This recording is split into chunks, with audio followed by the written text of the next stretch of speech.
Morning and welcome to our thought for the day. Again, I read the verse from 2 Samuel chapter 6 and verse 7. And the anger of the Lord was kindled against Uzzah, and God smote him there for his error, and there he died by the ark of God. Serving God the right way. Or you may not mean any harm, but you will cause an awful lot of harm. God help us to realize what this means in our experience. Again, this morning we continue to look at serving God in the right way. And we realize, friends, that mistakes made because we want our own way will bring spiritual death to God's work. We discovered that God was angry. Did it ever occur to you that God sometimes is angry with you? We're always hearing about the love of God, but it would do us all good to seek the scriptures out and to read and to find out about the anger of God. The Bible says that God was angry with the hypocrisy of the Pharisees. And I want to tell you, friends, that God is still angry with the hypocrisy of so-called religious people. And that God is angry with the wicked every day. And that the greatest wickedness of our time or any time is to ignore the word of God. Uzzah found this out at great cost. It cost him his life. Oh, he meant no harm, but he caused a lot of harm. You see, the presence of God turned aside because of the actions of Uzzah and because of the actions of David in not following God's word and God's plan. Be careful, friends, how you act and in what way you act and what you say, because sometimes you can mean no harm, but you cause such a great harm. The day in which we are living, friends, we need to pray that God will send his Holy Spirit upon our land once again. People have spoke to me and they say to me, oh, we'll never know the experience and the blessing of yesterday. And they'll mention certain great pastors and certain great preachers. And I look at them in disbelief. You see, my Jesus is the same yesterday, today, and forever. And what he's done in the past, he can do today. And what he can do today, he'll do tomorrow. I believe that God can move in our land once again in a greater way than this land has ever experienced.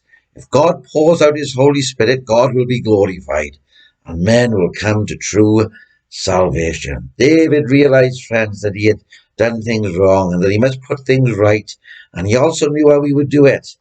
Now he was to consult the law of God. And because he had failed to do that, failure brought death. And failure made the Spirit of God turn aside.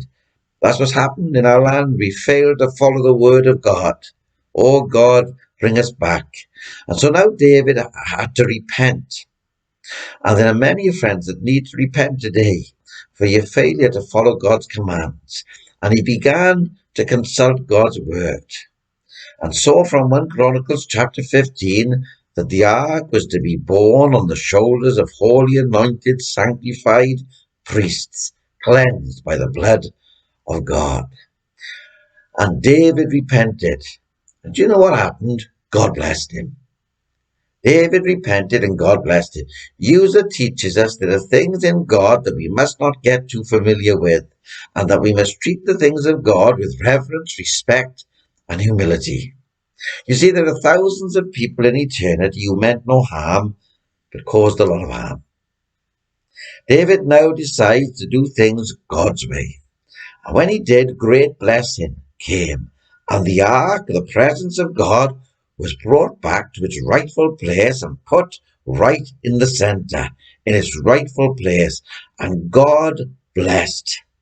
Friends, if we make sure that God's word is followed, the presence of God will come back and it will be put in its rightful place, and God will bless and move in our land. Make sure that the commands of God are followed in your life, and the presence of God will come and take its rightful place in your life. Ask God to reveal himself to you. You will be able to serve God the right way, right where you are, and men and women will find true life in Christ. Instead of death, life will come. Because Jesus says, I am the way, the truth, and the life. Oh, God bless us. God fill us with his presence. God help us to follow his commands and we will see God moved in ways that we could never imagine. God bless you, and I look forward to speaking with you again tomorrow morning.